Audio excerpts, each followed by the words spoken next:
ni aux uns ni aux autres de rêver. Donc c'est normal que les gens puissent avoir des rêves. Mais j'ai appelé ce live le live des grands rêveurs parce qu'aujourd'hui, je souhaite tous, ici présents, que nous soyons des rêveurs qui voient les choses en grand. Je nous invite tous ce soir à devenir de grands rêveurs. Être un grand rêveur, c'est être en mesure de rêver au-delà de soi, au-delà de sa personne. C'est être en mesure de rêver notre environnement, notre monde, l'univers qui nous entoure, la vie de notre communauté, la vie des personnes que nous fréquentons, des personnes qui vivent dans la même ville, dans le même quartier que nous. C'est ça être un grand rêveur. Ce soir, j'aimerais que nous puissions être de très grands rêveurs. Et ici, en tant que Togolais, en tant que compatriote, être un grand rêveur, c'est rêver notre pays, le Togo, en grand. Rêver les hôpitaux dans lesquels nous aimerons voir nos compatriotes pouvoir se rendre. Rêver les écoles dans lesquelles nous aimerons voir les enfants togolais aller du nord au sud, de l'est à l'ouest, dans les 5 régions. Rêver la manière dont nous aimerons être gouvernés. Quand nous avons quelque chose sur le cœur et que nous avons envie de l'exprimer, dans quelles conditions nous aimerons pouvoir le faire. Je nous invite ce soir à être de grands rêveurs. Rêver un nouveau Togo. Rêver un nouveau Togo. Rêver ce Togo qui est enfoui au fond de nous. L'extérioriser pour que le monde puisse le connaître. Parce que les rêves que nous projetons vis-à-vis de notre entourage, vis-à-vis des personnes qui nous entourent, vis-à-vis de nos compatriotes, vis-à-vis de notre communauté, de notre pays, ce genre de rêve prouve le genre de personnes que nous sommes. Si par exemple nous rêvons que dans notre pays nous devons voir des gens dans la misère pour que nous puissions être appelés boss, cela prouve le genre de personnes que nous sommes. Si dans nos rêves nous avons envie de voir des écoles de référence construites partout dans le pays pour que les enfants de tous les Togolais puissent avoir accès à cela, cela prouve quel genre de personnes aussi nous sommes. Si quand bien même nous avons les moyens, nous, de nous soigner dans des cliniques ou à l'extérieur du pays, mais nous nous battons parce que dans notre rêve, nous aimerons voir des hôpitaux de référence du nord au sud, de l'est à l'ouest, pour que cela puisse profiter à tous les enfants togolais. Cela prouve quel genre de personnes nous sommes. Si pendant qu'il y a des Togolais qui sont enfermés en prison parce qu'ils sont sortis juste pour dire non, nous sommes contre la mauvaise gouvernance, pendant que d'autres sont en liberté après avoir détourné les deniers publics, et qu'il y a des gens qui sortent marcher ou qui sortent dire non, il faut libérer ces prisonniers-là, et qu'en face, il y a des gens qui se lèvent pour dire non, dans notre rêve, on veut que des personnes comme vous taisiez, que les gens qui sont en prison là, personne ne parle d'eux, ils méritent leur sort. Cela aussi prouve quel genre de personnes nous sommes. Mais ce soir, je nous invite à être tous de grands rêveurs. Parlons de cela. Je vous avais raconté mon rêve la dernière fois et je me suis rendu compte que beaucoup de personnes ne l'avaient pas vraiment bien compris. Alors ce soir, je vais me permettre de vous le raconter plus en détail pour que vous puissiez voir toutes les dimensions dans lesquelles mon rêve allait. Peut-être qu'il peut inspirer aussi vos rêves. Le rêve, c'est ce qui nous reste après qu'on nous ait tout volé. Le rêve, c'est ce qui nous reste et c'est à l'intérieur de nous. Personne ne peut nous ôter ni enlever nos rêves. Personne ne peut le faire. Alors je vous parlerai moi de mon rêve. Peut-être qu'il va vous inspirer vous aussi à faire d'autres rêves. Faire en sorte que la jeunesse togolaise puisse retrouver son rêve d'être togolais. Parce qu'aujourd'hui, quand bien même la jeunesse togolaise est à plus de 70% de la population, la plupart des jeunes rêvent d'ailleurs. Le rêve de la plupart des jeunes, c'est quitter le pays. Comment on peut arriver à un point où la jeunesse n'arrive pas à rêver son avenir dans son pays, alors que la jeunesse est la relève de demain? Il faut que les gens comprennent que la jeunesse va jouer un rôle central et important dans le développement de notre pays. Donc il faut redonner le rêve à la jeunesse togolaise. Il faut aussi que les personnes qui ont déjà atteint un certain âge 50 ans, 60 ans, sachent que la vie n'est pas finie pour autant. Qu'ils ont le droit encore de rêver 10, 15, 20 ans plus. Mais comment veulent-ils vivre ces 20 ans-là? Il faut qu'ils puissent être en mesure de rêver. Donc nous avons aussi besoin. Il faut que les plus jeunes sachent qu'il s'agit de leur avenir. Plutôt que de penser avoir le bac ou trouver l'opportunité de quitter le pays. Quelles sont les visées qu'ils ont? Qu'est-ce qu'ils voient dans les autres pays qui les emmène à vouloir quitter leur pays pour aller là-bas? Quelles sont les opportunités qu'ils voient là-bas? Il faut qu'ils sachent qu'ils peuvent travailler à bâtir cela dans leur pays. Nous avons tous la souveraineté et nous pouvons emmener les États-Unis au Togo. C'est-à-dire qu'avec les ressources du pays Togo, il y a moyen de faire en sorte que le pays soit développé et créer les infrastructures, créer les conditions pour que le citoyen togolais ait les mêmes droits, les mêmes avantages que le citoyen américain, que le citoyen français, que le citoyen anglais. Quand on dit qu'on est parti copier le système parlementaire à l'extérieur, on devait copier avec toutes les composantes. Ce n'est pas sur une personne, il fallait transporter le système parlementaire. Il fallait prendre en considération les avantages des populations aussi. Et nous avons le pouvoir aujourd'hui, en tant que peuple, d'exiger, d'élever les énergies pour atteindre cela. Et tout peut partir d'un rêve. Osons rêver. Donc, je vous avais parlé de mon rêve. Je vais vous en reparler aujourd'hui en détail. Mais avant, comme je le disais, il y a des images qui circulent depuis quelques heures. Des images que j'ai eu à publier sur mes réseaux, où je fais un peu le résumé de ce que j'ai eu à faire courant cette semaine. Comme vous auriez pu le remarquer, cette semaine, je n'ai pas été très actif sur les réseaux sociaux. Et pour cause, j'étais en train de faire un travail sur le terrain. Dans les images qui circulent, dans les vidéos qui circulent, on peut me voir en compagnie de Madame Brigitte Adjamagbo. On peut me voir en compagnie de Maître Apévon. On peut me voir en compagnie de Monsieur Thomas Mousoukoué de la DMK. On peut me voir en compagnie de Monsieur Nathaniel Olympio, de Touche pas à ma constitution. On peut me voir avec on peut me voir avec le professeur Dossé du collectif Togo Debout. Nous avons rencontré bien d'autres personnes. Il y a d'autres images que nous n'avons pas prises. Et nous sommes en traction pour pouvoir rencontrer d'autres personnes également. Voilà. Cette démarche que nous avons eu à entreprendre avait deux visées. La première, c'était pour dire merci à toutes ces personnes, ces compatriotes engagés, ces responsables de partis politiques et d'organisations de droits de l'homme et de la société civile pour leur engagement et le fait qu'ils aient eu à lever des vibrations pendant que j'avais été interpellé injustement et interné dans le royaume des dérangés à l'hôpital psychiatrique de Zébé. Donc j'ai dû faire cette action-là pour leur dire merci. Parce que je suis victime de torture. Et il faut reconnaître, quand les gens font un travail sur le terrain, quand ils font un travail de fond, il faut pouvoir le leur reconnaître. En tant que responsable de partis politiques et en tant que responsable des structures de droits de l'homme et de la société civile, ils n'ont jamais manqué de lever les énergies et condamner fermement à chaque fois qu'un citoyen avait vu ses lois, ses droits plutôt être violés. À chaque fois qu'il y a eu des citoyens qui ont été torturés, ils n'ont jamais hésité à apporter leur soutien, à dénoncer et à faire ce qu'il faut dans la mesure du possible pour que les droits de tout un chacun puissent être respectés. Donc pendant que j'avais été arrêté, ils font partie des personnes, des personnalités qui se sont mobilisées pour réclamer ma libération. Donc il fallait, en suivant les bonnes manières, que je fasse la démarche, une sorte de tournée pour aller leur dire, eux tous, merci personnellement. Parce que rien ne les obligeait. Mais ils l'ont fait, j'ai pu m'en sortir. Il fallait que je puisse leur témoigner toute ma gratitude.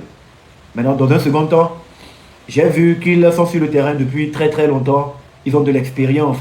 Et vivant moi-même au Togo, je sais qu'il n'est pas évident et qu'il n'est pas du tout facile de faire ce qu'ils sont en train de faire, d'adopter les postures qu'ils sont en train d'adopter, de jouer le rôle qui est le leur. Parce que nous savons que nous vivons dans un espace où se taire rapporte plutôt plus que parler, dénoncer, dire la vérité. Donc si, au-delà de tout ce qu'on peut dire, malgré toutes ces années, ils sont toujours restés avec le manteau d'opposants, je crois que c'est déjà louable. Et il faut aussi reconnaître cela. Dans cette dynamique, vu qu'aujourd'hui on peut dire que nous poursuivons le même lièvre, à savoir l'enracinement d'un véritable état de droit sur notre terre togolaise, dans notre pays. J'ai voulu qu'on puisse discuter pour savoir dans quelle mesure on pouvait mutualiser nos énergies, pour que dans l'avenir, nous puissions faire des actions de façon collégiale. Donc, la discussion a été très très fructueuse. J'ai été d'abord surpris de voir l'accueil qui m'a été réservé chez toutes les personnes chez qui j'ai fait le tour. Il y avait une affinité comme si on se connaissait depuis longtemps. Et j'ai compris que là où les énergies ou les visions convergent, les énergies se rassemblent très très facilement. Aujourd'hui, nous voulons tous un Togo nouveau. Nous rêvons tous d'un Togo équitable. Nous rêvons tous d'un Togo prospère. Un Togo où il y a les richesses du pays qui sont équitablement réparties pour toutes les filles et tous les fils du pays. Donc ça a été vraiment des rencontres super fructueuses. Et nous avons promis nous revoir incessamment afin de définir les plans d'action pour l'avenir. Parce que nous sommes engagés dans cette odyssée. Nous savions que la route ne serait pas facile, que ça ne serait pas une route bien bitumée. Mais non, il faudrait que nous-mêmes nous travaillions à construire tout. Ils ont eu à faire beaucoup de choses par le passé. Et nous, nous sommes les jeunes. Nous savons que c'est au bout de l'ancienne corde qu'on tisse la nouvelle. Donc, ça a été une rencontre très très fructueuse. Ils ont été super chaleureux, super accueillants. Et je pense qu'à l'avenir, il y aura beaucoup de choses que nous ferions ensemble. Et qui dit demain, dit très très vite. Demain n'est jamais loin, même si c'est loin. Donc voilà, c'était un peu ça le point. En même temps, il y a un petit apport que j'aimerais faire.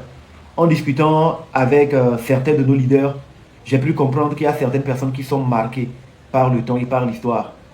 Donc je nous demanderai qu'on fasse preuve de beaucoup de complaisance, s'il le faut, de beaucoup de compassion, s'il faut le dire. Parce que ce n'est pas facile d'être sur le terrain.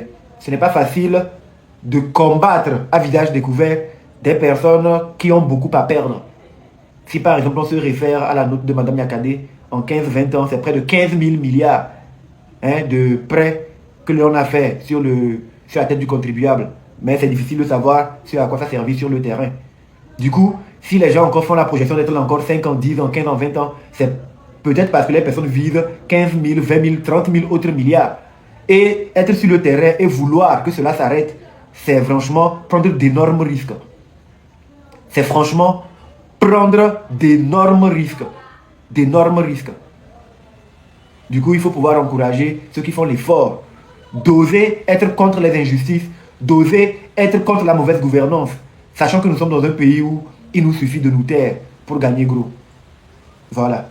Donc, sachez que le combat ou la lutte que nous sommes en train de mener, ça va au-delà de nos petites personnes. Ici-bas, aucun homme n'est parfait. Et je suis sûr que les plus de 5300 personnes que nous sommes ici, si on nous prend nous tous, chacun individuellement, nous ne sommes pas des saints. Nous avons tous, quelque part, des choses à nous reprocher, chacun individuellement. C'est pourquoi, à un moment donné, quand nous avons un même objectif, qui est celui de voir notre pays rayonner, notre pays briller, il faut que nous fassions l'effort de ne pas nous tromper d'adversaire. Il faut qu'on puisse accepter avec nos imperfections. Et peu importe ce qui a pu se faire hier, peu importe ce qui a pu être par le passé, nous devons accepter une chose. Le présent reste la meilleure des opportunités pour définir ce que nous voulons être demain. Peu importe qui nous avons pu être hier, peu importe ce que nous avons pu faire aujourd'hui, reste la meilleure des opportunités pour définir qui nous avons envie d'être demain. C'est de cela qu'il s'agit. Donc, à un moment donné, quand nous avons un objectif commun, quand nous savons c'est quoi notre problème, plutôt que de laisser la proie pour son ombre, concentrons-nous sur l'essentiel. Acceptons-nous, malgré nos différences, malgré nos défauts, concentrons-nous sur l'essentiel. Concentrons-nous sur l'essentiel. Je dis cela parce qu'il y a d'autres personnes qui font preuve d'intolérance, qui font preuve de dureté, de sévérité, et un peu, si je dois le dire, qui font preuve de manque d'humanisme. Nous sommes tous des croyants. Et nous prions, nous prions, nous prions. Nous espérons que Dieu nous apporte des solutions. Ne soyons pas à l'image de ce croyant qui, lors d'un naufrage, s'est retrouvé pendant qu'il y avait une inondation et que presque tout était emporté. Il était le seul survivant qui était sur le toit d'une maison, perché en hauteur. Il s'est mis à prier, à prier, à prier pour demander que Dieu lui envoie de l'aide. Il a vu plusieurs signes passer. Il n'a pas su les interpréter. Et finalement, il a perdu la vie. Je reviendrai sur cette histoire à la fin pour que vous compreniez pourquoi je donne cet exemple-là. Mais je vous dis simplement de faire preuve de tolérance. Avant de juger sévèrement les autres, il faut que nous puissions nous-mêmes nous remettre en cause. Prendre conscience que nous aussi, nous ne sommes pas des êtres parfaits. Nous aussi, nous sommes en mesure de faire des erreurs. Et si nous souhaitons qu'en ayant fait des erreurs, l'on puisse nous pardonner, quand on fait des fautes, on souhaite avoir une situation atténuante, avoir une deuxième chance, une troisième, parce qu'on sait qu'on n'est pas parfait, il faut qu'on puisse aussi être en mesure d'accepter cela pour les autres. Je suis d'accord. Il y a certaines personnes qui ont eu plusieurs fois, qui ont eu peut-être 2, 3, 4 décennies, qui ont eu plusieurs opportunités de saisir des chances pour montrer qu'elles peuvent changer. À ces personnes, oui, je conviendrai que si la majorité dit qu'il ne faut pas accorder de confiance, c'est normal. Mais je parle des personnes qui sont dans le même bateau, qui regardent dans la même direction, qui ont un objectif en commun. Il faut qu'on puisse faire preuve de tolérance entre nous, savoir qu'est-ce que nous cherchons véritablement. Donc, au nom de toute la jeunesse, si je peux me le permettre, j'aimerais en cette occasion dire toute ma reconnaissance et ma gratitude à tous nos aînés, ceux qui nous ont précédés dans cette bataille pour la quête de la souveraineté véritable de notre pays, ceux qui ont sacrifié 10, 15, 20, 30 et un peu plus années de leur vie, qui ont sacrifié toute leur jeunesse en restant sur le territoire, même à l'extérieur, en continuant à se battre afin d'obtenir un changement réel dans notre pays. Je tiens à leur rendre hommage, à leur témoigner toute notre gratitude et à leur dire au nom de la jeunesse que si dans la fougue de notre âge, dans la fougue de notre jeunesse, nous avons peut-être dans un excès de zèle ou dans un excès de trop de confiance, manqué de respect pour ce qu'ils ont eu à faire par le passé, nous leur demandons de nous excuser. Nous avons tout autant besoin d'eux qu'ils ont besoin de nous, parce que c'est au bout de l'ancienne corde qu'on tisse la nouvelle, et surtout parce qu'il faut qu'on apprenne tous à vivre avec le temps qui évolue. Il faut qu'on puisse s'adapter. C'est très important. Ceci dit, revenons à l'essentiel pour parler de nous, les grands rêveurs. Je vous inviterai à ignorer tous les commentaires déplacés ou tous les commentaires que les gens pourraient élever pour nous perturber. C'est de bonne guerre. Il faut un peu de tout pour faire ce monde. Là où il y a la propreté, il y a aussi la saleté. Là où il y a la lumière, il y a les ténèbres. Et les ténèbres sont essentielles pour que les gens comprennent l'importance de la lumière. Les saletés sont essentielles pour qu'après avoir expérimenté leur présence, les gens sachent l'importance d'être dans la propreté. Donc laissez tout ce qui doit se faire, se faire. Ici, nous sommes le berceau de toutes les civilisations. Nous acceptons les torchons, tout comme nous acceptons les serpillères. Nous sommes assez tolérants, nous sommes remplis d'amour. La plus belle femme du monde ne peut donner que ce qu'elle a-t-on l'habitude de dire. Donc s'il y en a qui ne peuvent donner que la haine, les insultes, les dénigrements, comprenez que c'est tout ce que ces personnes ont. On ne peut pas leur demander de faire plus. On ne peut pas demander à un chiot de se comporter comme un dragon, ni à un chat de jouer au lion. Nous sommes ce que nous sommes.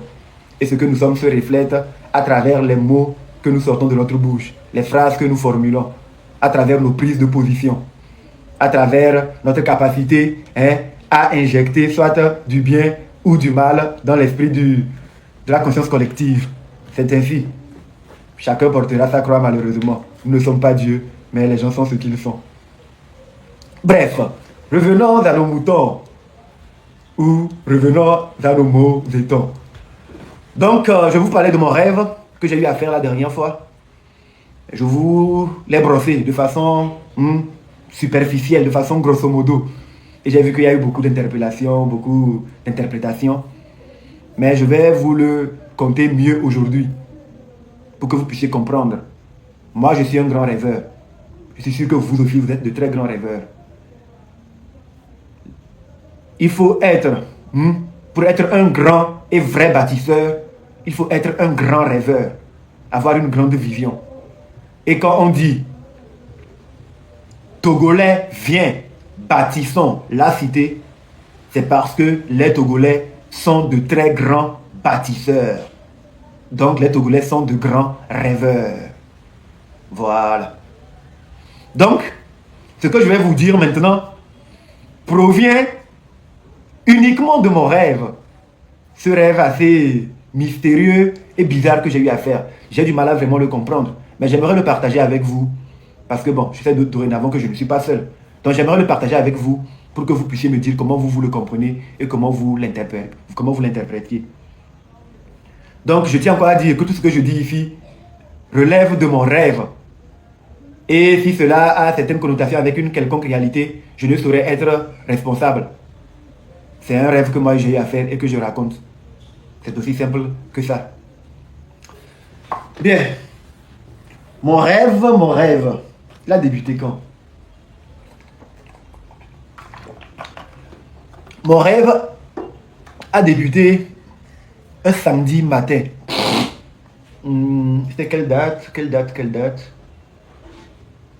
C'était le 30. Bon, dans le rêve, c'était un samedi matin, un 30 août. Samedi 30 août au matin. Il sonnait entre 7h et 8h par là. J'étais à la maison avant cette heure-là et je me morfondais. Je dis, mais moi, je me suis mis à dénoncer les injustices.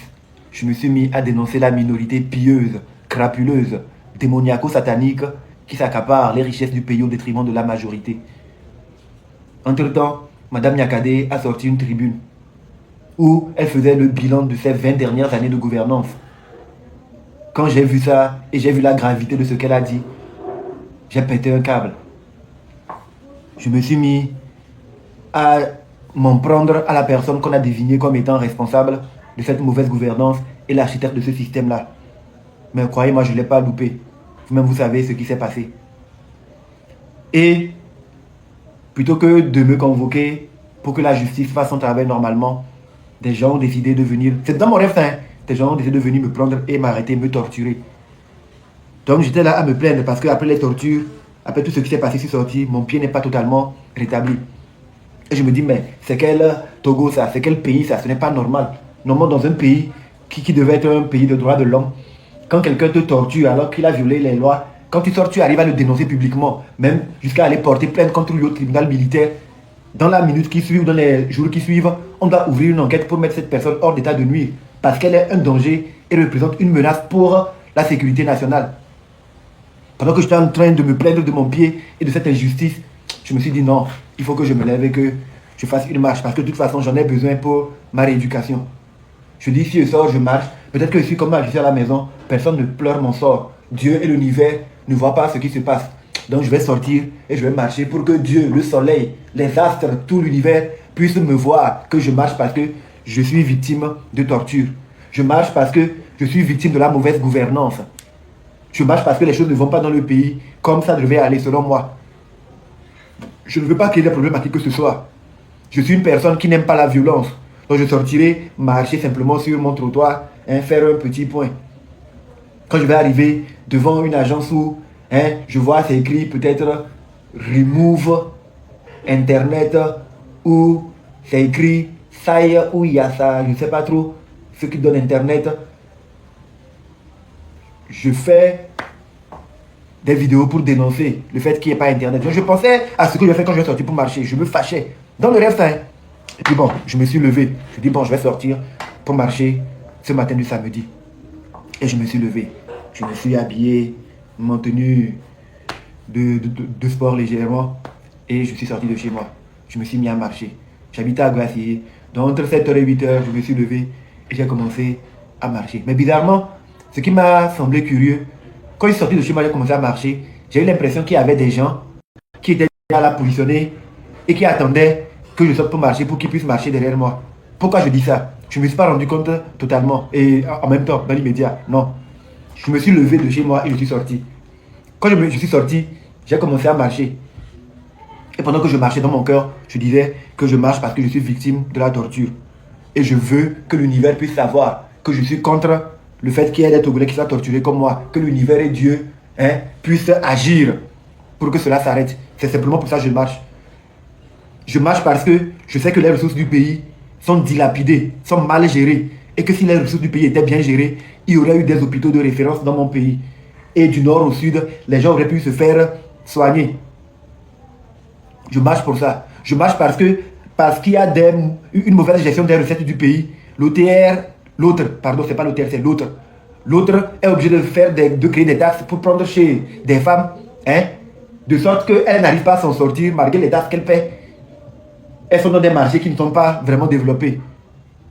Je le dis parce que j'ai récemment visité quelques marchés. Dans mon rêve, je disais ça. Donc c'est pourquoi je marche. Donc je le disais. Et à quel moment je me suis rendu compte que les gens aussi sortaient. C'est comme les gens m'attendaient pour marcher. À un moment donné, quand je me suis tourné, j'ai vu qu'il y avait une longue file de personnes derrière moi. Oh! Une longue file de personnes derrière moi. Eux aussi marchaient. Et les gens marmonnaient quand ils marchaient et tout. Je dis, oh! Qu'est-ce qui se passe? C'était un samedi 30 août. Oui, là! Oh, je vais vous mentir. Dans mon rêve, ça s'est passé là. Donc je regarde et puis je les vois. Je dis, oh! Mais comment ils sont derrière moi comme ça. Ça veut dire quoi? J'ai eu peur. Oh! J'ai décalé de la liste. Tapotez l'écran s'il vous plaît pour sécuriser le live, s'il vous plaît. Tapotez, partagez le live. Allons moins à 5000 partages, s'il vous plaît. Faites l'effort de sécuriser. Allons-y, tapotez au maximum. Donc, j'ai pris peur. Et je me suis décalé. Je dis, oh, mais qu'est-ce qui se passe? Et j'ai vu les gens qui étaient en ligne. J'ai pris quelqu'un au hasard. Et je lui dis, s'il vous plaît, il y a quoi? Et vous êtes en ligne derrière moi, pourquoi vous marchez? Eux tous, ils ont commencé à parler. Eux tous. J'ai dit, non, s'il vous plaît, calmez-vous. On va parler un à un. J'ai encore choisi quelqu'un au hasard. Pourquoi tu marches? Lui me dit non. Aujourd'hui, il était à la maison. Il s'est dit non. Il vit dans un pays où la justice n'est pas équitable. Il pense aux Togolais, à ses compatriotes qui sont arrêtés, qui sont enfermés en prison sans jugement parce qu'ils ont osé manifester pour dire non à la mauvaise gouvernance, non à l'injustice, non à l'impunité. Et quand les arrêtons, les a enfermés, ils souffrent. Personne ne réagit. Pendant que ceux qui volent l'argent de l'État et sont cités dans les rapports de la Cour des comptes, dans le rapport de l'IGE, dans le rapport de l'ITE, et même qui sont mis en cause dans la tribune de Mme Nyakade, ces personnes sont en liberté et jouissent des richesses du pays. Lui, il s'est dit non, ce n'est pas normal. Il rêve d'un pays différent. Il rêve d'un Togo différent. Il rêve d'un Togo où il y a plus de justice. Donc il a décidé de sortir marcher, sans créer des problèmes à qui que ce soit. Marcher et joindre son énergie à toutes les personnes qui marchent parce qu'ils rêvent d'un pays nouveau. Une marche sans violence. Donc lui, c'est pourquoi il est sorti. Parce qu'il veut que le ciel et tous les dieux de l'univers sachent qu'il y a une anomalie dans ce pays. Ils veulent marcher. Ils marchent parce qu'ils ont vu qu'il y a, au niveau de la diaspora, des Togolais aussi qui veulent marcher pour la paix dans leur pays. C'est pourquoi ils veulent marcher. Je dis, ah bon, c'est pour ça que vous marchez, oui. Je dis, mais moi aussi je marche parce que je suis victime de torture. Donc c'est comme si on marche pour les mêmes causes.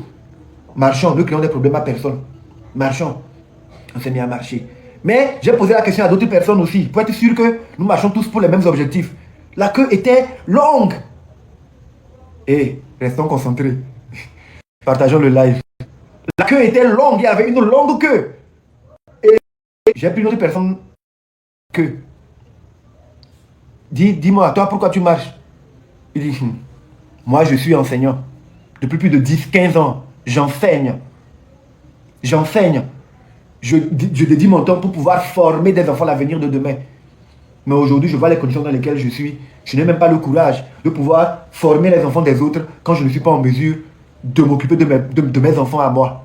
Je n'arrive même pas à prendre soin d'eux convenablement pour dire que je serai mentalement équilibré pour sortir, prendre soin et éduquer les enfants des autres. J'ai un tas de factures à payer. Je n'arrive pas à m'en sortir. Et je me suis dit non, je suis un intellectuel.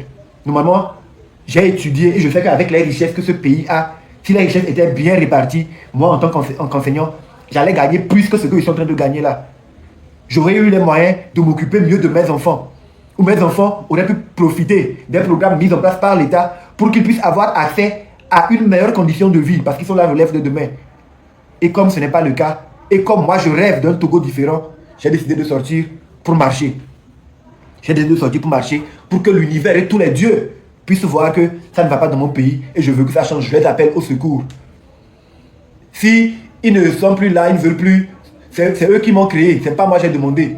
Mais ils ne peuvent pas me laisser, d'autres humains vont venir me malmener comme ils me malmènent. Je préfère marcher, qu'ils me voient et qu'ils me prennent en même temps, que d'être là et d'être traité comme je suis traité là. Moi, un enseignant, je dis, ah bon, il n'a pas encore fini de parler quand un médecin aussi a pris la parole. Que oui, c'est pas normal. Le médecin a commencé à parler. Il y a quelqu'un qui parle, il est docker au port. Oh, quelqu'un qui parle, il est serveur. Que non, on a dit que le SMIC est à 52 000, mais il veut commencer à parler. Quelqu'un s'est déjà dit que non, lui, il veut pouvoir boire du champagne, il veut pouvoir boire du vin, comme les gens d'une certaine minorité. Ça, c'est pas normal. Lui aussi, il a une vraie vie. Pendant qu'il disait ça, quelqu'un à côté lui dit, moi, je sors marcher parce que j'ai la famille. Hein? Mes tantes, mes oncles, ils sont à l'autre bout du pays. Ils n'ont même pas accès à l'eau potable. Ce n'est pas normal. Pourtant, il y a des prêts qui sont faits pour cela. Et les gens détournent l'argent, rien ne se passe. Je suis sorti pour marcher cela. Et je me suis rendu compte que finalement, c'est comme tous les Togolais qui sont sortis marcher. C'était ceux qui voulaient voir un autre pays. C'était ceux qui voulaient voir un changement venir dans leur pays. C'était d'autres qui voulaient, c'était des Togolais qui voulaient un Togo différent. Qui avaient un autre rêve. Qui rêvaient un Togo différent du Togo qui est actuellement. Je dis, mais c'est quelle histoire ça? Je dis non. Si je me tais, les gens vont penser que je suis en train de mentir. Mais il faut que je puisse filmer cela. J'ai enlevé mon portable pour pouvoir essayer de filmer. La connexion n'est pas bonne. Et pendant que la connexion n'est pas bonne, je me suis rendu compte qu'on était arrivé devant une agence, des gens qui donnent Internet. Comme on était nombreux, on s'est mis en groupe là-bas. On a commencé à faire des vidéos pour dire non, libérez la connexion. Vous êtes des escrocs. Nous ne pouvons pas venir payer pour des connexions, pour des débits qu'on n'a pas, et vous ne communiquez pas. Vous nous manquez de respect. Pendant qu'on a commencé à faire ça, je me rends compte que à l'autre bout de la ville, il y a Madame Brigitte Kafua Djamabo qui est aussi sortie en train de marcher. Et derrière elle, il y avait aussi une longue queue. Elle aussi, elle a allumé sa caméra pour dire le pourquoi elle sortait marcher. Elle veut une justice équitable. On a mis une pression judiciaire sur elle. Elle n'est pas libre de ses mouvements depuis des années. On ne rend pas justice. Pendant ce temps, il y a des gens qui commettent des actes de torture, qui sont non identifiés. Ils ne sont pas inquiétés. Ils continuent de dormir dans leur chambre climatisée. Des gens ont été arrêtés dans les affaires des incendies. Jusque-là, la lumière n'est pas faite. Des mamans ont perdu leurs marchandises. Elles ont du mal à se remettre sur pied. Madame Djamabo était fâchée. Elle sortait marcher aussi. Et des femmes la suivaient. Les gens dans son quartier la suivaient. Elle avait fait une longue queue. Elle marchait. Je vais juste scroller pour voir les choses. Monsieur Jean-Pierre Fabre aussi est sorti dans son coin. Il est en train de marcher pour dénoncer le fait qu'il n'y a même pas d'équité, même dans les élections là. Il n'y a même plus d'élections. À force de les avoir plusieurs fois truquées, ils ont fini par les supprimer, ce qui n'est pas normal. Il dit qu'il a été candidat, élection 2010, 2015. Tout le monde sait les résultats. Il le dit, il a les preuves. Mais personne ne l'a écouté. Et finalement, on a supprimé les élections, alors qu'ils savent très bien, selon ce qu'il disait, que c'est le terrain sur lequel il pourra les battre. Il réclame que les choses reviennent en l'état, que les Togolais puissent avoir droit de voter. Et tous les Togolais qui veulent exiger cela aussi étaient derrière lui, marchaient. Il dit, j'ai failli me réveiller, il dit, mais c'est quel rêve ça?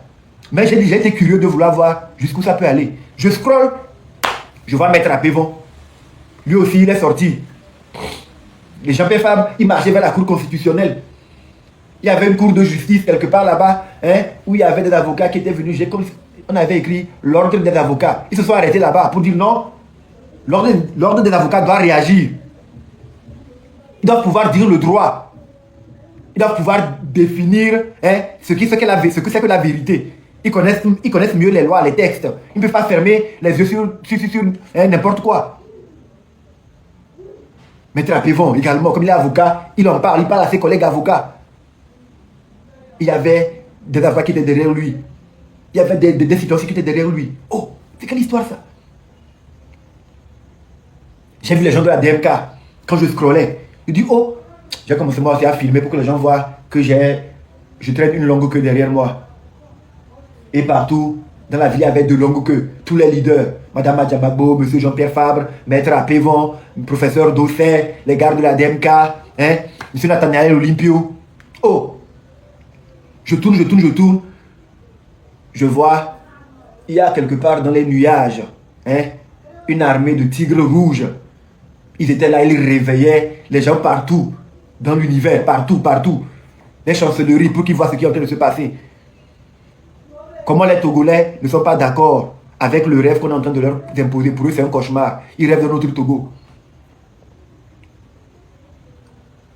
L'armée rouge est en train de réveiller la jeunesse. Les jeunes se sont levés, se sont mobilisés dans tous les quartiers. Ils ont fait de longues files partout. Des files de 30, 40, 50 personnes, 100 personnes, 60, partout. Et quand ils arrivent, il y avait plusieurs points de chute. Les agences de ceux qui donnent Internet, ceux qui donnent l'électricité, tous les secteurs qui sont engagés dans la mauvaise gouvernance, dans les mauvais services. Les gens faisaient des points de chute partout là-bas. Ça sortait comme ça. Oh, je dis, mais c'est quel rêve ça?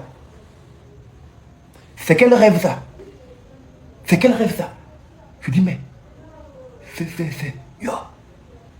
Et bizarrement, on a commencé à apprendre sur les réseaux sociaux partout que ce n'est pas seulement à Lomé, que c'est partout au Togo, à Dapaon. Les gens disent que non, ce n'est pas normal que leur région soit comme ça. Ils sont sortis pour marcher parce qu'ils rêvent autrement. Juste sur le trottoir. Ils marchaient que sur le trottoir. Ils n'ont pas marché sur la chaussée, ils ont laissé la chaussée. Les femmes qui sont au marché, qui rêvent d'avoir de meilleurs marchés, qui rêvent de payer moins de taxes, mais d'avoir accès à des prêts en banque avec des taux d'intérêt pour les paiements carrément réduits, facilités parce que l'État a les ressources pour pouvoir le faire. Elles sont sorties. Le jour où elles ne sont pas allées au marché, elles sont sorties. Mais bizarrement, il y avait des Togolais qui, eux, ils soutiennent que ce qui se passe au Togo actuellement là, c'est une bonne chose, que les Togolais doivent souffrir, que l'injustice doit continuer à perdurer, qu'une minorité doit continuer à s'accaparer des richesses du pays au détriment de la majorité. Eux là, on les voyait rouler. Ils ne voulaient pas marcher pour soutenir des rêves positifs, pour soutenir un changement pour tous les Togolais. C'est pas être contre quelqu'un, c'est juste parce qu'on espère mieux, de meilleurs hôpitaux, une justice plus équitable, la fin de l'impunité. J'ai vu M. Paco Madjourouvi, bizarrement dans mon rêve, le ministre des Droits de l'Homme. Il est sorti marcher.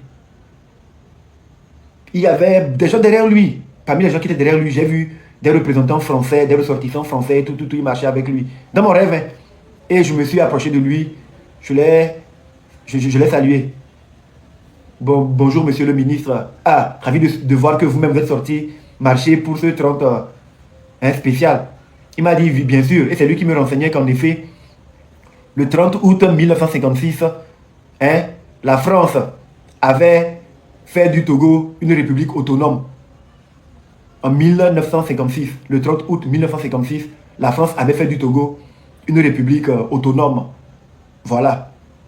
Donc, quand bien même les gens essaient de briser la relation entre la France et le Togo, ce qu'ils ne réussiront jamais, il était important que lui, il puisse sortir ce 30 août pour célébrer et remercier la France pour ses gracieux services qu'il a toujours rendus au Togo.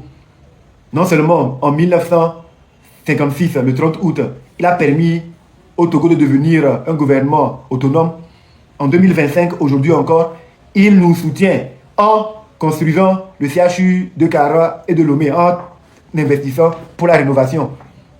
Je tiens à vous dire que c'est le Trésor français qui a investi pour qu'on puisse rénover le CHU de Kara et de Lomé actuellement. Et la France forme beaucoup de nos militaires. Il leur donne une formation, des renseignements et tout. Donc voilà, donc il était sorti pour rendre hommage à la France en cette date mémorable du 30 août 56. J'ai dit, mais c'est une bonne idée. Donc j'ai dit aux gens qui étaient dans les nuages de faire tout pour que le 30 là, le jour là, ils n'ont qu'à dire aux gens en train de sortir pour soutenir cette initiative. Et les jeunes sont sortis aussi dans les quartiers, les jeunes étaient leurs leaders. C'était un peu comme ça. Ah. Il s'est passé beaucoup de choses dans mon rêve. Comment le rêve s'est fini, qu'est-ce qui s'est passé, tout. Il y avait 2 dates. Il y avait eu le 30 août, ce que ça a créé quand les gens sont sortis, on a vu. Il s'est passé quelque chose de plus fantastique, hein, le 23 septembre. Ou bien avant cela, ou bien je ne sais pas. Je vous jure. Mais bon, je ne veux pas trop parler, je ne veux pas aller trop dans les détails. Les gens vont penser que je veux vanter jusque oui, moi je suis un grand rêveur. C'est ça le rêve que j'ai fait. Et dit, ah, si le rêve là se réalise, c'est que la volonté de la majorité doit s'accomplir. Parce que après, quand j'ai vu les gens sortir de partout, Lomé, Saint-Cassé, sans brusquer personne, juste occupé, marcher sur les trottoirs en file indienne et tout, et dire le pourquoi les vidéos circulaient partout. À un moment donné, quelqu'un a pris peur. Il s'est rendu compte de son échec total. Il s'est remis en cause. Il s'est passé beaucoup de choses. Il y a des gens même... Oh, les militaires étaient au carrefour, ils applaudissaient. Ils disent voilà, ils savent que nous marchons. Parce qu'il y a des gens qui ont dit, quand ils marchaient, j'ai demandé pourquoi tu sors pour marcher. C'est une femme. Elle m'a dit non, elle est femme de militaire. Elle sort pour marcher parce qu'elle va au marché. Et les conditions du marché ne l'avantagent pas. Elle sort pour marcher parce qu'elle souhaite que les conditions de vie de son mari puissent changer aussi. Qu'on puisse doubler, tripler son salaire. Et quand elle a dit ça, il y avait d'autres femmes de soldats autour d'elle qui ont dit oui, c'est vrai. Elle souhaite cela pour que les messieurs puissent avoir plus de dignité et s'occuper mieux d'elles et mieux de leurs enfants. Que c'est eux qui vont au front pour risquer leur vie pour la nation. Qu'au moins s'ils sont au front, que l'État puisse mettre des dispositions pour que quand leurs enfants tombent malades, on puisse leur donner accès aux premiers soins. S'il vous plaît, le live est attaqué. S'il vous plaît, le live est attaqué. Je vous demanderai d'aider à sécuriser. Partagez aussi.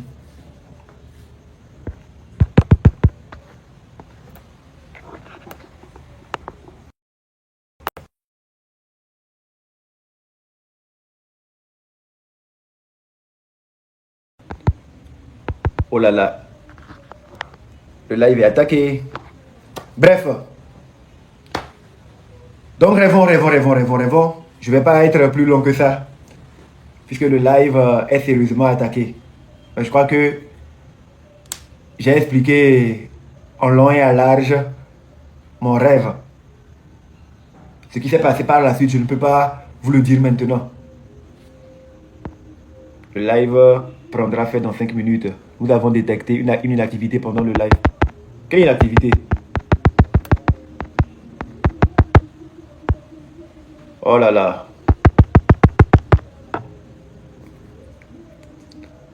Donc c'était un peu ça mon rêve. Et j'ai vu tous les leaders. Ce qui était encore plus incroyable, comme je vous parlais des femmes des militaires. Elles ont dit oui, elles veulent cela. Oh, je comprends. D'accord. Bref, elles ont dit ce qu'elles avaient à dire. Et pendant qu'elles le disaient, elles étaient contentes et tout. Qu'est-ce qui s'est passé? J'ai vu dans mon rêve Madame Yakadé sortir. Elle marchait. Et il y avait beaucoup de personnes aussi derrière elle. Beaucoup de personnes sortir derrière elle. Je les voyais. Ah!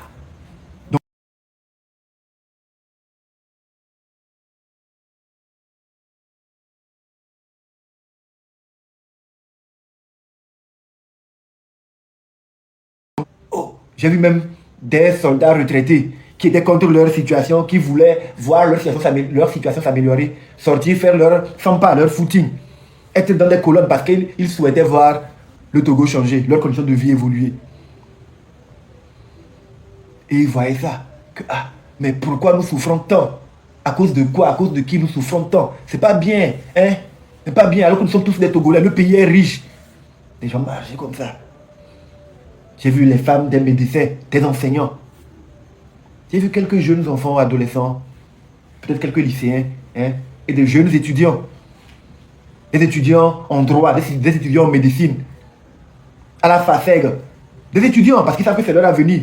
Ils se disent que, mais on sort marcher parce qu'on sait qu'il y a possibilité qu'on puisse nous donner des primes mensuellement pour encourager l'éducation et parce qu'on le mérite. Nous sommes déjà des têtes pour le pays. Pour encourager le fait que les têtes ne fuient pas mais restent. On investit déjà en eux, on leur donne de meilleurs accès pour qu'ils puissent être bien formés. Parce qu'après, ils vont servir. Le Togo est petit, mais en même temps, c'est grand. Le Togo est un petit pays, mais un immense chantier. dans mon rêve, j'ai vu des gens marcher parce qu'ils ont de la famille à l'extérieur. Ils veulent que leurs proches puissent rentrer sans être inquiétés. Que tous les Togolais intelligents rentrent pour qu'on puisse construire le pays ensemble. J'ai dit, waouh, mais c'est quel rêve ça? Et quand le rêve allait, je me suis réveillé. J'ai dit, non, je ne vais pas aller plus loin que ça. Je ne vais pas aller plus loin que ça. Il faut que je puisse me lever pour essayer de faire déjà l'effort de raconter ce rêve-là, pour voir si des gens n'ont pas eu le même rêve que moi. Et si les gens ont eu le même rêve que moi, et si on essayait de marcher, juste pour voir si on peut réaliser ce rêve. Mais dit non, si je viens dire ça publiquement, les gens peuvent penser que je veux appeler à une marche. Je dis non, moi je ne suis pas dedans. Donc je ne peux pas me permettre de venir pour essayer de dire non, sortez, on va marcher. Non. Qu'est-ce que j'ai décidé de faire? J'ai décidé juste de vous raconter mon rêve. Je vous raconte mon rêve simplement. Mais ce qui est sûr, le samedi, comme je vous dis, je souffre énormément. J'ai été torturé. Je vous ai montré l'image de mon pied. Ça me fait très mal. Et je suis en mode de rééducation. Je me suis inscrit à la salle de gym. Hier, j'ai fait une séance, mais j'ai besoin de marcher pour guérir, pour pouvoir retrouver mon allure. Et le sport, c'est bon pour la santé.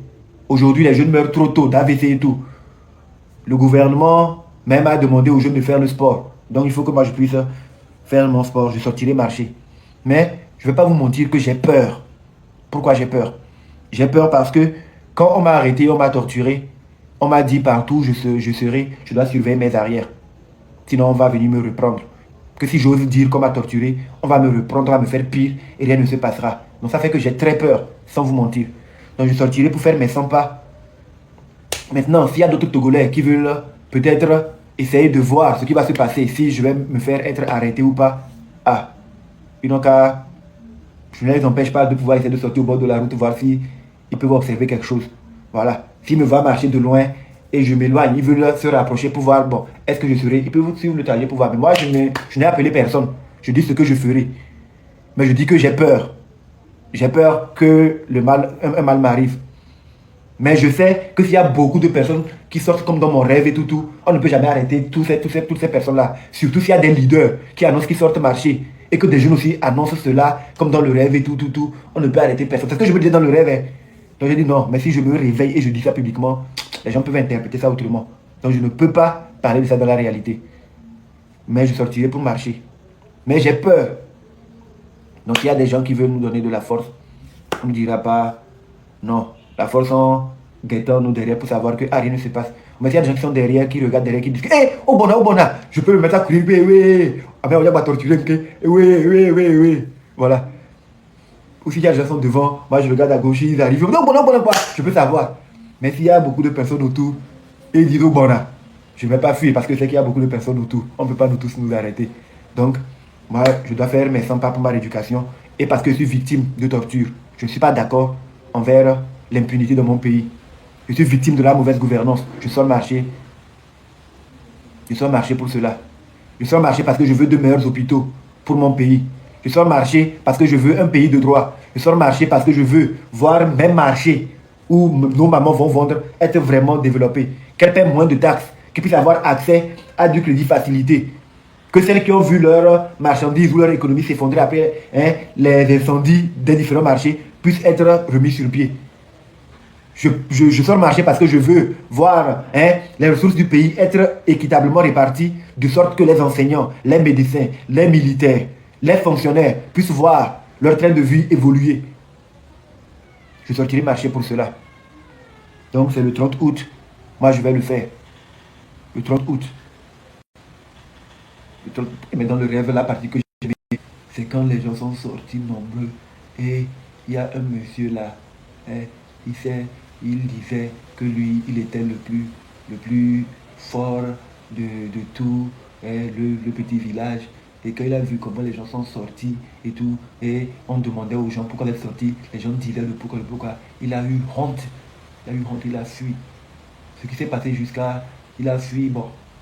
Oh, le monsieur là. Il a été mauvais pour les gens dans le village là-bas, si je me réfère à mon rêve. Bon. On dirait qu'une partie de la tribu de Madame Nyakade m'a suivi pour venir influencer mon rêve. Bref. Parlons de la brave Madame Nyakade, justement. C'est sur ce point que je vais conclure mon live. J'ai vu sa sortie en vidéo. Une sortie remarquable. Partagez le live, tapotez l'écran pour sécuriser, s'il vous plaît. Une sortie magistrale. Une sortie pleine de courage. J'ai vu les différentes réactions des uns et des autres. Quand j'avais commencé le live, j'avais raconté l'histoire du croyant qui s'est retrouvé sur le toit d'une maison en pleine tempête, orage et tout, qui priait Dieu pour avoir des opportunités, pour être sauvé, mais qui a vu des opportunités passer sans vraiment les saisir. Et je nous avais invité à ne pas être comme ce genre de croyant. D'abord, en tant que croyant, nous devons apprendre à être tolérants et à avoir l'esprit du discernement. Les chrétiens, je pense que dans le Notre Père, ils disent « Pardonne-nous nos offenses, comme nous pardonnons aussi à ceux qui nous ont offensés, mais ne nous soumets pas à la tentation. » Comme je le dis, nous tous, nous ne sommes pas des saints, nous tous, nous avons des parts de péché. Mais quand il s'agit des autres, nous aimons les traiter avec la plus grande sévérité, comme si nous étions à leur place, nous aurions peut-être pu agir autrement. C'est vrai. Même si nous pensons que nous aurions agi autrement, l'humilité, en tant que croyants, devait nous emmener à faire preuve de tolérance. Je pense que c'est le même précepte pour toutes les religions, que ce soit la religion musulmane et tout. On nous apprend à être tolérants, l'acceptation de l'autre, à faire preuve d'humilité. Je crois bien. Je parle de l'aspect spirituel parce que je vais donner d'abord un exemple. Si il y a quelqu'un, c'est un exemple que je donne, mais c'est pour donner une image. On estime que la personne appartient à un clan où on mange la chair humaine. La personne à un moment se dit, non, je ne veux plus manger la chair humaine. La personne vient à l'église ou va à la mosquée pour dire, elle vient pour repentance. Elle ne veut plus faire partie de ceux qui mangent la chair humaine. Elle veut être libérée. Elle veut faire du bien. En tant que chrétien, en tant que croyant, qu'est-ce que notre foi nous demande de faire? C'est accepter la personne et accepter, travailler avec elle, l'aider à changer ou bien la rejeter disant que non, hier tu as mangé la chair humaine, aujourd'hui pourquoi tu viens à l'église? Quel genre de croyants nous sommes? Quel genre de croyants serions-nous si nous ne sommes pas en mesure d'accepter que ceux qu'on peut-être combattait hier puissent être nos alliés aujourd'hui si ces personnes décident de changer? Je parle d'abord à titre personnel parce que c'est quelque chose que j'ai beaucoup subi quand j'ai commencé les dénonciations. Les gens se permettent de dire pourquoi moi je viens parler, je veux dénoncer, mes parents ont profité d'un système, moi-même je suis né du système, moi-même j'ai grandi. Je n'ai pas demandé à naître où je suis né. Si vous voulez faire un procès, commencez par faire un procès au Dieu créateur, le détenteur universel et souverain de ma vie. C'est lui qui m'a fait naître où je devrais naître. J'ai été un enfant. J'ai été allaité par ma mère. Je ne vais pas renier ma mère. Elle reste ma mère. Mon papa faisait ce qu'il faisait bien avant que moi je ne naisse. En quoi moi je vais être responsable du fait que mon papa ait choisi de rentrer dans l'armée? Pour qu'aujourd'hui, quand je vais prendre la parole, on me dise « Non, ton papa était avec. » Et alors, est-ce que c'est de cela qu'il s'agit? Est-ce que c'est de cela qu'il s'agit? La parole et les vérités que je dis doivent être plus importantes que ma personne ou d'où je viens. Peu importe qui nous avons été hier, aujourd'hui est la meilleure opportunité pour définir qui nous avons envie d'être demain. Je le dis toujours. Mais c'est parce que les opportunités se renouvellent pour certaines personnes qui montrent qu'elles ne peuvent pas changer, qu'on est obligé de leur dire certaines choses, certaines vérités. On est obligé de leur mettre devant leurs responsabilités. Donc, il faut qu'on fasse preuve de discernement. Qu'on ne soit pas aveuglé. Je vais vous raconter maintenant l'histoire de ce croyant-là. C'est un monsieur qui disait avoir une très grande foi. Une très grande foi. Et que sa foi en Dieu est inébranlable. Qu'il croit plus en Dieu qu'en les hommes. Parce que les hommes sont des traîtres.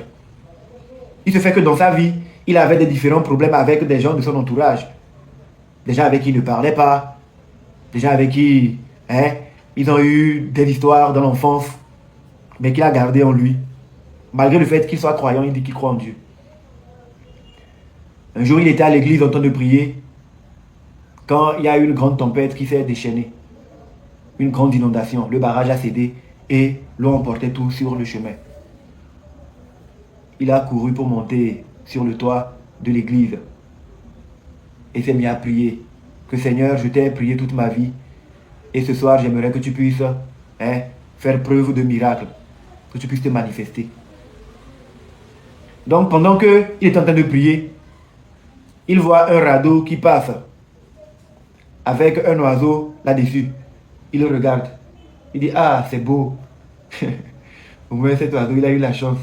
Il s'est accroché à un radeau. Moi, mon Dieu, il va faire plus de miracles que ça. Il prie. Seigneur, Seigneur, s'il te plaît, fais un miracle pour moi. Sauve-moi. Et pendant qu'il était en train de prier, il voit, il y a un petit bateau qui passait. Mais à l'intérieur du bateau, il se trouvait un des voisins avec qui il s'était disputé par le passé. Il dit, Kai. Le gars dit, ah, monte pour qu'on parte. Il dit jamais que lui va monter où. Il n'a qu'à partir. Il va monter pour que demain il raconte aux gens que c'est lui qui l'a sauvé. Jamais. Lui va rester sur le toit et c'est son Dieu va venir le sauver. Le gars est parti. Quelque temps après, il a vu des jeunes garçons qui étaient dans une barque qui passaient. Il les a vus. Eux ne l'ont pas vu. Il aurait pu les appeler. Que venez, venez, je suis là. Mais il dit non, il ne va pas les appeler. Les enfants là, non, ils sont trop petits. Il n'a pas eu l'humilité de les appeler. Que s'il les appelle, ils vont venir après, ils vont dire que oui, c'est eux qui l'ont sauvé. Jamais. Son Dieu va le sauver. Les enfants sont partis. Le barrage a cédé. D'un coup, il a eu une pluie torrentielle. Et les eaux sont venues l'emporter. Il est mort. Quand il se noyait, il dit, mais Seigneur, pourquoi m'as-tu abandonné? Tu n'es pas normal. Pourquoi? Malgré ma dévotion pour toi, il est parti. Il est mort. Il est arrivé dans la salle de jugement. Furieux. Père céleste, comment as-tu pu me trahir? Comment as-tu pu me honnir? Les gens vont dire que voilà, moi j'ai dédié ma vie à croire en toi et tu m'as abandonné, tu m'as laissé mourir alors que d'autres ont survécu. Et le Seigneur lui dit, mais si, je suis à plusieurs reprises passé pour t'aider, mais tu n'as jamais voulu saisir l'opportunité. Que quoi? Jamais, moi? Arrête tes blagues. Mais bon, il s'est souvenu qu'il était devant le bon Dieu. Il s'est calmé. Que soyons sérieux. Je ne t'ai jamais vu. Sinon, comment moi je peux te voir? Puis moi qui t'appelais, je te vois et puis je te snob. Et Dieu allume un flash. Il dit, qu'est-ce que tu vois là? Il dit, je vois une branche avec un oiseau là-dessus. Il dit, regarde bien. Que oui, c'est ce que je vois, un radeau avec un oiseau là-dessus. Que c'est ce que tu as vu, oui. Que oui. C'est parce que tu étais trop suffisant. Tu étais trop aimé de ta personne que tu n'as pas su qu'au-delà de l'oiseau, toi aussi tu pouvais faire l'effort de t'accrocher à ce radeau. Pourtant, c'est moi qui ai envoyé cet oiseau de passer par là pour que tu puisses être sauvé. Mais tu as ignoré l'oiseau parce que lui, c'est une créature insignifiante. Il dit, oh! Mais Seigneur, toi aussi. Et malgré ça, après, tu aurais pu envoyer quelqu'un d'autre. Non, moi, avec toutes les journées que j'ai dédiées à te prier, pourquoi tu m'abandonnes comme ça? Il dit, ah bon, ok, regarde. Et quand il regarde, qu'est-ce qu'il voit? Il voit le voisin avec qui il s'est disputé, qui passait, qu'il a invité à monter, mais il n'a pas voulu. Que mais, tu n'as pas dit que c'est toi, que si je voulais t'apprendre la tolérance, la compassion, l'humilité, le dépassement de soi, quand ta vie était en danger, quand la survie était enclenchée, l'intérêt personnel ou les ressentis personnels ne devraient pas t'empêcher d'aller, de marquer le pas pour sauver ta vie. Il dit quoi? Mais Seigneur, 2 fois, mais tu aurais pu. Et c'est une 3e fois pour que je comprenne. On lui a montré le radeau qui passait avec les jeunes enfants là-dessus. Et il a compris que, ah, voilà, il a raté les opportunités.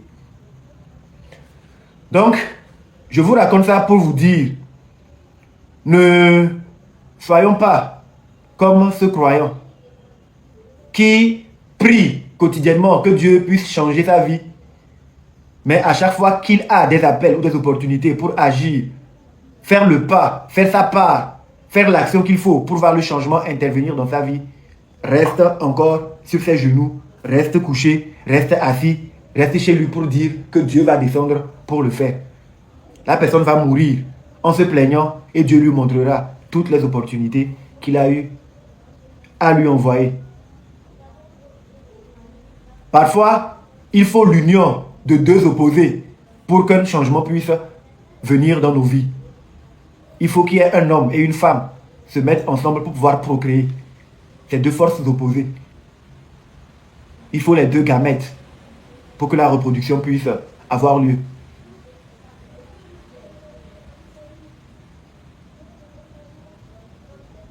Quand on a en souci l'intérêt supérieur de la nation, quand on rêve pour son pays, quand on rêve son pays, la priorité des priorités devrait être l'intérêt national plutôt que nos intérêts personnels. Après, on pourrait en reparler.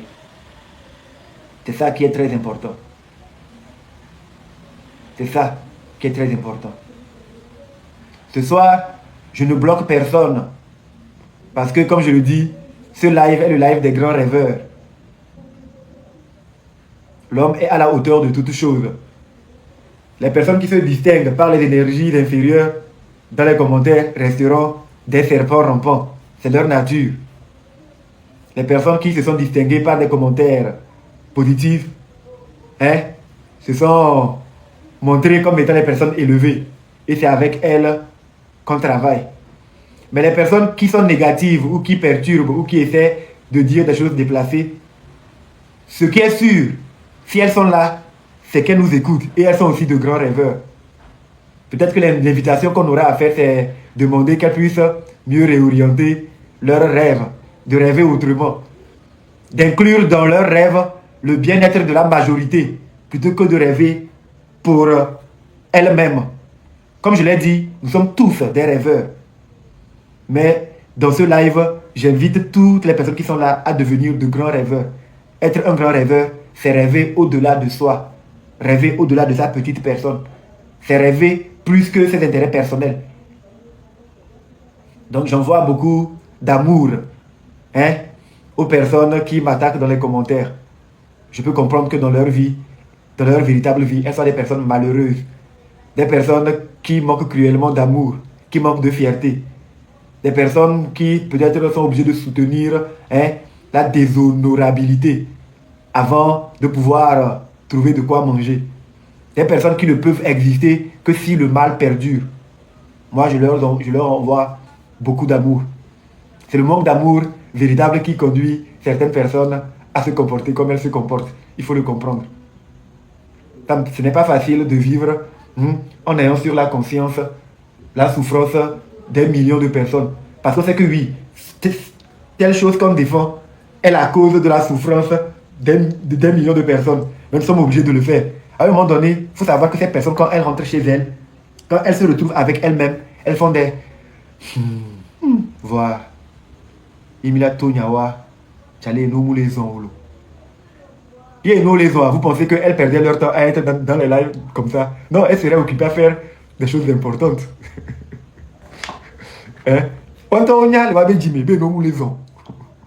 Bon, c'est pas tout le monde qui a le courage de le dire. Il faut savoir que parfois, quand les gens nous attaquent, c'est un moyen pour ces personnes de pouvoir trouver à manger. Donc si nous pouvons permettre à certaines personnes de pouvoir manger, nous servons une cause noble. Quand les personnes nous attaquent, ils font des captures. Ah, Mikwa, vous avez vu, je l'ai encore attaqué. Mikwa qui vous y Mikwa commentaire au Kenya, on les live comme voilà, dit 50 000 renais. On l'a né, bon de carburant. Alors, bon, il y a des filles, bon, on a affilé là, il décoré, nous, affilé quoi. Et je l'ai quoi, nous, là, d'où. Des filles, là, d'où. Ah, si c'est nous, il faut attaquer pour trouver un peu. Il n'y a pas de problème. Nous sommes les amis de Dieu. Donc, il n'y a pas de problème. C'est parce que nous les avons. Et vous êtes obligés de faire ça. Vous en prendre aux gens qui défendent la lumière. Vous en prendre à ceux qui disent la vérité. C'est ça. Sachant bien que quand on dit qu'il faut que le Togo soit équitable pour tous les Togolais, si le Togo change, vous, avec vos potentialités, vous gagnerez 10 fois plus que ce que vous gagnez aujourd'hui dans votre vie de larbin. Vous êtes des adeptes du larbinisme, du lèche-culisme, hein? De la plaventisme, du lèche-botisme. C'est ça. Je peux vous comprendre. C'est normal. Nous n'avons pas les mêmes éducations, nous n'avons pas les mêmes rêves, nous n'avons pas les mêmes valeurs, nous n'avons pas les mêmes principes, pas les mêmes vertus. C'est normal. Il faut un peu de tout pour faire ce monde. Ça, c'est vrai. Mais en même temps, il faut être sûr d'une chose. Il faut choisir qui nous avons envie d'être parmi ce tout. C'est un peu ça. Donc, c'est l'avant-dernier live. Avant le samedi. Aujourd'hui, c'était le live des grands rêveurs. Il fallait que je vous reparle davantage. Et j'espère que la semaine qui va arriver, il y a des grandes figures qui vont peut-être annoncer leur rêve, leur intention de sortir, marcher sur le trottoir simplement parce qu'ils souhaitent voir un Togo différent. Là, je dirais que, là, c'est que ce que j'ai rêvé là, c'est vrai. Parce que ce que j'ai rêvé, je vous promets que la finalité, la majorité des Togolais, ceux qui ont souffert dans les mains de la minorité, ont trouvé gain de cause. Ils ont vu la réalisation de leurs rêves se matérialiser et même au-delà. Il s'est passé beaucoup de choses. Donc si le samedi là, les choses se passent, ou dans la semaine, les gens commencent à manifester, qui ont aussi fait des rêves comme ça et tout, peut-être qu'avant le temps, je vais vous dire le rêve que j'ai fait, comment il est fini. Peut-être. Mais bon, pour le moment, j'ai juste voulu partager mon rêve avec vous. Merci beaucoup. Donc nous allons finir à 21h30, dans 3 minutes. Nous allons laisser l'opportunité aux gens d'envoyer des cœurs, d'envoyer des cadeaux. Il ne faut pas penser que ça ne fait pas plaisir d'avoir les cadeaux. Ça fait super plaisir. Et je pense que plus vous envoyez des cadeaux, ça rend le live qualitatif et ça donne un coup de pression et c'est des défaites que nous infligeons au camp adverse.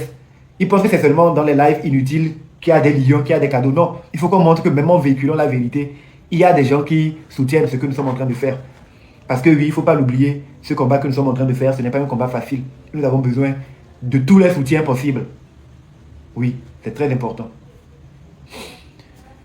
Enauriri abamalfa, enauriri abia, enauriri abamalfa, enauriri abia, enauriri abamalfa, enauriri abia, enauriri abamalfa. Dikna esoda enauriri abia.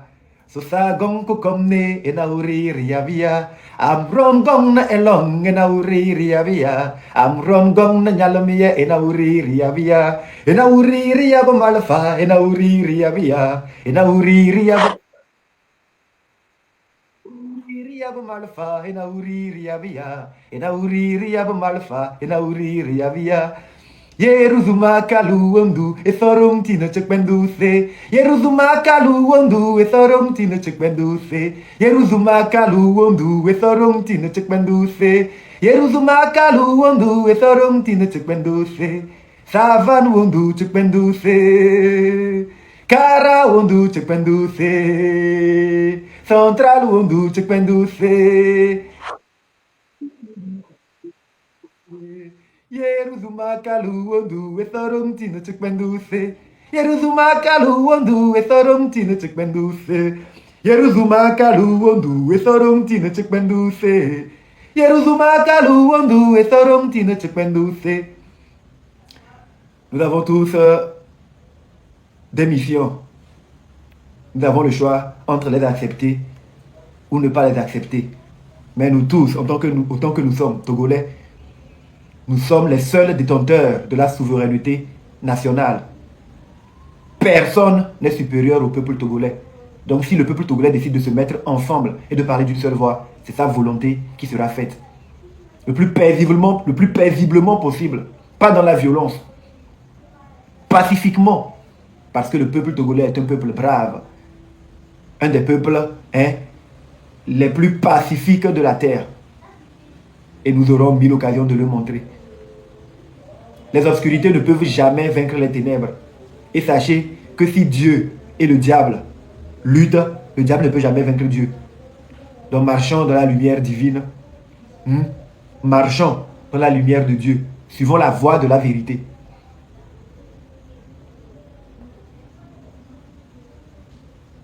Plutôt que de tirer sur Madame Nyakadé, d'essayer de douter, voilà, est-ce qu'elle est ce... Non, qu'est-ce que Madame Nyakadé est en train de dire? Ce qu'elle dit, c'est la vérité ou bien c'est faux? Ce qu'Amron dit, c'est la vérité ou bien c'est faux? Nous voulons que les choses changent ou nous voulons que les choses restent en l'état?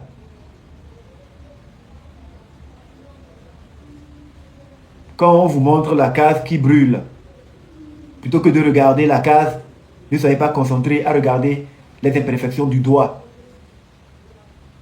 Non. Et il faut pouvoir être tolérant de sorte que toutes les personnes qui, malgré elles, étaient dans un système ou se sont vues être englouties dans un système, que ces personnes puissent avoir le courage de revenir à de meilleurs sentiments, de rejoindre le camp du peuple. Mais si à chaque fois que quelqu'un veut faire le pas, de venir vers la voie de la vérité, la voie de la majorité, la voie de la raison, on trouve des gens. C'est vrai, parfois ça vient du système. Ça vient de la minorité. Qui font tout pour les attaquer. Comme ça, ceux qui ont envie de parler à l'avenir diront « Eh, donc si on veut nous désolidariser pour dire la vérité, c'est comme ça on sera accueillis. Il vaut mieux qu'on reste dans notre coin. » Non, il faut qu'on adopte des attitudes qui puissent encourager beaucoup d'autres personnes à agir comme Madame Nyakadé. Le ministre des droits de l'homme ou l'ancien ministre sortant des droits de l'homme, Paco Madjourouvi, a sur un plateau télé dit qu'il veut des preuves qu'il y a la mauvaise gouvernance, je crois. Parce que les gens qui sortaient manifestaient entre autres pour la mauvaise gouvernance.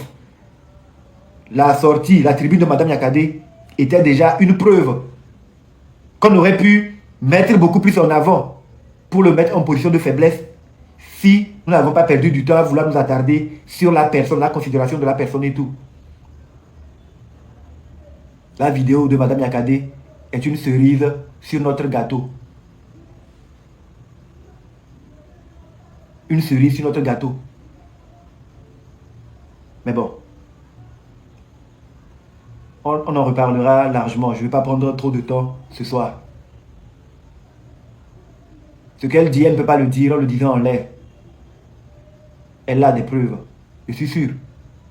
Je suis certain. Elle ne peut pas faire des affirmations dans le vide.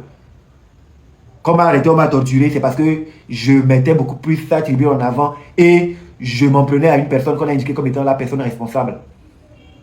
Et jusque-là, rien ne nous dit que la personne n'est pas responsable parce que dans les attitudes, on sent que la personne est vraiment responsable de quelque chose. Surtout quand par exemple la personne s'affiche avec des personnes qui ont été citées comme ayant torturé X et Y. Donc on doit vraiment nous mobiliser pour qu'un véritable état de droit puisse être installé dans notre pays. C'est très important. C'est très important. Je ne suis pas là pour juger l'opinion des autres leaders. Chacun est libre. Le combat pour la libération effective de notre pays, le combat pour l'instauration d'un véritable état de droit dans notre pays n'est pas et ne saurait être l'affaire d'une seule personne. Quiconque pense qu'à lui seul il suffit pour le faire devra savoir qu'il se trompe lourdement. Il ne s'agit pas d'une guerre de communauté. Non, aujourd'hui, on ne se regarde pas en tant que communauté, mais en tant que peuple togolais. Nous sommes unis au-delà de nos identités ethniques. Nous travaillons en tant que peuple, pas en tant qu'ethnicie ou venant de telle région, non. Nous sommes en train de lutter pour l'intérêt de l'entité Togo, pays. Faire en sorte que le droit de tous les Togolais puisse être le même ou les mêmes du nord au sud, de l'est à l'ouest, dans toutes les régions. Donc nous avons besoin de tous les Togolais pour le faire. Et chacun est libre d'essayer d'apporter sa part à sa manière. Chacun est libre d'essayer d'apporter sa part à sa manière. Toutes les personnes qui s'acharnent à vouloir disqualifier ou déconstruire les efforts des autres, en vérité ne travaillent pas pour l'intérêt de la lutte, mais travaillent pour leurs intérêts personnels. Et plus loin, s'il faut voir, peut-être que ces personnes travaillent pour l'intérêt de la minorité. Parce qu'on ne peut pas comprendre qu'on soit tous dans l'élan de vouloir obtenir un changement pour la majorité et à cause de la guerre de nos égos personnels, on veut dire aux gens, non, si vous avez une fenêtre ouverte pour changer les choses, ne la suivez pas. Parce que ces personnes ne sont pas dignes de confiance. Ça doit être moi avant. Ou non, tel qui dit ça, c'est parce qu'on veut. C'est parce qu'on veut, c'est parce qu'on veut. Non, il s'agit du Togo. Il ne s'agit pas de personne. Il s'agit du Togo. Il ne s'agit pas de personne. Il y a certaines personnes à qui j'aurais bien voulu répondre. Deux personnes à qui j'aurais bien voulu répondre parce que ces personnes ont pris l'habitude ces derniers temps de me citer à plusieurs reprises dans leur live. J'avais dit ceci à celui-là et tout ça. Ou bien non, vous pensez que le gars là, on l'a torturé. Donc ce qu'il dit, c'est quoi? Je voulais répondre à certaines personnes qui commencent à ne plus se respecter elles-mêmes. Mais ce dans quoi nous sommes engagés est beaucoup plus grand que de perdre notre temps à vouloir nous faire des gamineries entre nous. Nous sommes beaucoup plus grands que ça. Nous ne sommes plus des enfants où on essaie de faire un concours pour savoir qui en a la plus grosse ou la plus longue. Non, nous sommes en train de parler du Togo. Et le Togo est plus important que tout. Le Togo est plus important que tout. Nous sommes en train de dire que nous sommes en train de critiquer certaines personnes. Parce que ces personnes se prennent pour les dieux du Togo, les personnes les plus fortes ou les personnes qui sont les plus importantes. Et pendant que nous sommes en train de dire que nous les combattons, nous-mêmes dans nos attitudes, on sent que quelque part nous sommes pires que ces personnes-là. Personne n'est dupe. Personne n'est dupe. Donc je vous remercie infiniment. On va s'arrêter ici pour ce soir. Je vous souhaite de passer une très bonne soirée dans le meilleur des mondes. Dans l'unité, nous voulons te servir, c'est bien là de nos cœurs le plus ardent désir. Clamant fort notre devise, que rien ne peut ternir. Seul artisan de ton bonheur ainsi que de ton avenir.